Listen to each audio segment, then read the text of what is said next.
ગત તારીખ 8/7/2026 ના રોજ રાજકોટ તાલુકા પોસ્ટ વિસ્તારમાં આવેલ મોકાજી સર્કલ પાસે સાવ સામાન્ય એવી બોલાચાલીમાં આ ગુનાના મુખ્ય આરોપી રણજીત વાળા એ ફાયરિંગ કરી કૃષ્ણસિંહની હત્યા નિપજાવેલ હતી. આ ઉપરાંત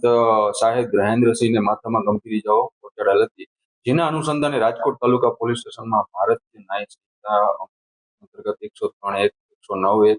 118(2), 3(5), 352 તથા આર્મ્સ એક્ટ હેઠળ ગુનો નોંધવામાં આવેલ હતો. આ ગુનામાં તમામ આરોપીની રાજકોટ શહેર ક્રાઇમ બ્રાન્ચ દ્વારા પકડવામાં આવેલ હતા. આ ઉપરાંત આ ગુનામાં રિમાન્ડમાં રહેલ મુખ્ય આરોપી રણજીત વાળાની કડક પૂછપરછ કરતા તેને જણાવેલ કે આ હત્યામાં વપરાયેલ જે હથિયાર હતું,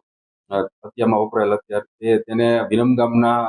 શિવરાજભાઈ નાથભાઈ દાધલ પાસેથી ખરીદેલ હતું, જેના